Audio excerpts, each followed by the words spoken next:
What's up with the YouTube? How's everybody doing out there? It's your boy JC. You know, been a minute since I did one of these videos, but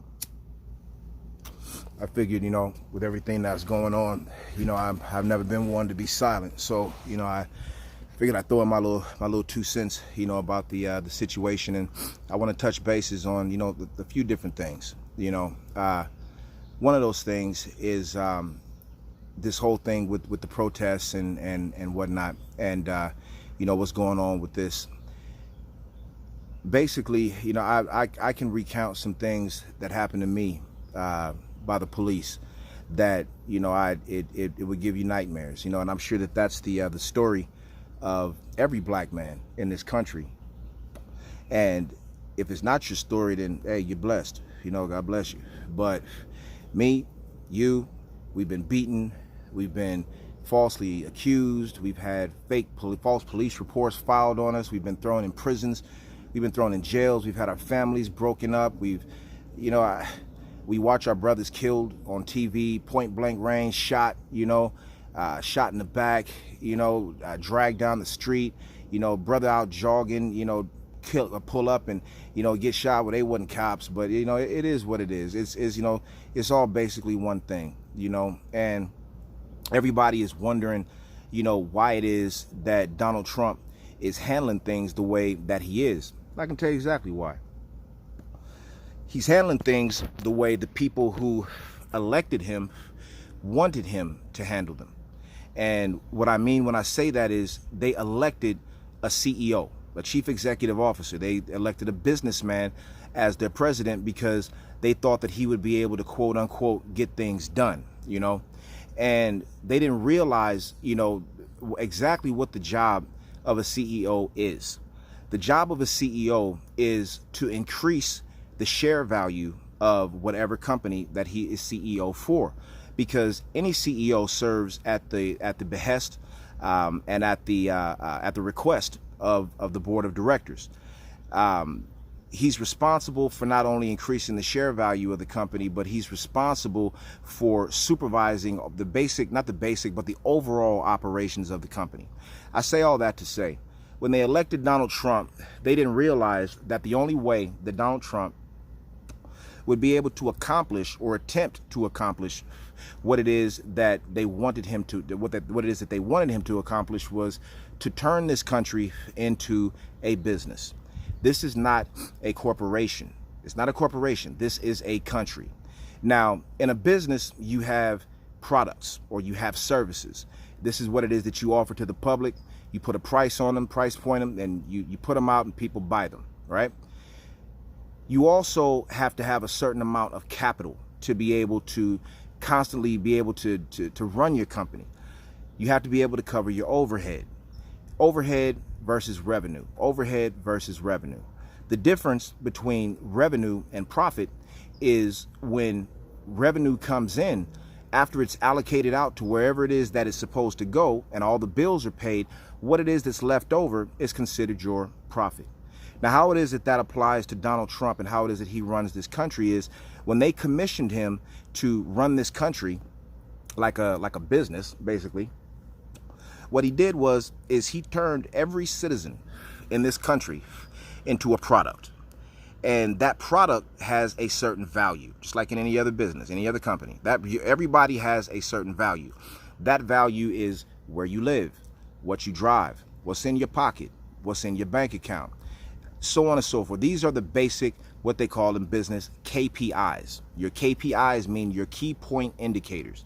Your key point indicators are like the gauges in your car. They give you what are called your business metrics. You run your business off of metrics to be able to provide a way of trending upward, to be able to grow the business. If you don't understand your KPIs, your metrics, then you're not going to be able to do it. It's like driving a car with no gauges, no gas gauge, no speed gauge. You don't know how much gas you got. You don't know how fast you're going, so on and so forth. And you can't do that in business. You can't do that in any sort of business, including when you try to superimpose the methodology behind running a business onto a country. So, like I said, when he did that, he turned everybody in this country into a product, and he gave us a value. When he gave us a value, that value lets him know, lets the government know whether or not we are expendable. Okay. Now, let me expound on that a little bit. So people wonder why it is that rich people get richer and poor get poorer, and why it is, for instance, that after a millionaire or billionaire crosses a certain tax threshold, they only pay about 30% on those taxes rather than something higher, considering they got more money than everybody. They won't do that because they consider that socialism. So what they do is they create different shelves, different products, right? Then those products go on certain shelves. At the top shelf, you got your elite, you got your billionaires, you got your millionaires, so on and so forth. Beneath that, you have people who are well off, but who are not exactly rich. Beneath that, you have everyday working class people. Beneath that, you have people who live in the projects, or even worse, people who are homeless. It's basically the same thing as an Indian caste, the untouchables to the higher caste, so on and so forth. That's what the United States is. So I say all that to say, your value is whatever it is, once again, that is in your pocket, that is in your bank account, that is the car that you drive, where it is that you live, not necessarily the house that you live in, but the area that house is in. If you live in Calabasas, you're worth more than if you live in Watts. That's just the philosophy behind, not really the philosophy, but that's the methodology behind it. Okay. So when he did that, he created different products and different services. Each of those products provides a certain service, whether you're a police officer, whether you're a fireman, whether you're a nurse or a doctor or an attorney or a politician or a businessman, whatever. Your value, your worth is based on what your worth is and also the service that you provide. If your value is minimal and your service is non-existent, then you become expendable. Someone who is easy to lose, nobody's gonna miss, nobody cares. It's like when you drop a penny on the ground, you don't take the time to pick it up, you just let it lay there. Now if you dropped a quarter on the ground, you would probably take the time to pick that up. Why? Because it's worth more. So in saying that, he's basically turned the country into a corporation, giving you a value based on your worth, your service, so on, and your barcode is your social security number. Now the way that they do inventory, just like they were in a store, is they run a census and they want to know everything about you, where you live, how many people live with you, so on and so forth. This is the same way that a company does inventory on their products. He's turned the country into a corporation, and all of those people who are out there protesting do not meet a collective value, at least in his eyes, for him to make a sensible decision, such as not militarizing the country and sending these people out there to go fight. Now, this is going to be a rude awakening for people who have lived and ultimately will die by white privilege. They don't understand how the military works. I was a Marine for 16 years, so I can tell you exactly how it works. The military has what they call rules of engagement, especially in urban situations like LA, Minnesota, so on and so forth. You do not fire until you're fired upon. That's number one. In the Marine Corps, we used to do everything. I mean, we were just normal dudes. I mean, hell, we shot craps in the barracks and messed around with hood rats. Some of them gang banged on the weekend. They come from places like Chicago, Compton, Watts, Brooklyn, the Bronx, Texas, Philadelphia, so on. These are normal people that this fool thinks that he's going to send out to go murder more normal people. These people are not going out to go shoot Vietnamese. They're not going out to go shoot Iraqis. They're not going out to go shoot Afghanis or Somalis or anybody else who the United States has saw fit to tread on. They're going out to go shoot Mr. Johnson and Miss Adams and my mama's friend who she goes to church with, and somebody's grandmama and somebody's son. Hey, that's the homie. I went to school with him. They're not going to just open fire because you say so, because in the military, if you're given an order that you feel is unlawful, you are bound to not obey it. So what he's going to end up having is going to end up having a bunch of conscientious objectors on his hands, people that are going to set down their rifles, take off their gear, and kneel down and say, I'm not doing this. And that is going to be the rude awakening for these people, because everybody in America is a hero. Everybody is a hero. And everybody is an upstanding, honorable. That is so not the case. And they're going to find that out the hard way. Unfortunately, America's history has shown that they do not impose or bring about any change until they hit the point of crisis. They have to go through a mass involution to where everything spirals downward until it hits rock bottom. Bam. And then the choice comes as to whether or not they will evolve and ascend back up. This is where we are now. Unfortunately, we've had to force them to do it rather than them just doing it on their own. But there's a reason behind that too. The reason being is that there is a hidden agenda. There's always been ulterior motives and hidden agendas. This country was not made for black people. It was made by black people, but not for black people. And it will never, ever be. This happened back in 1992. I was 14 years old when this happened. 15, actually. I was 15 years old when this happened. And the whole riots, South Central riots, burning down, and I mean, it went down. It was a really, really bad time.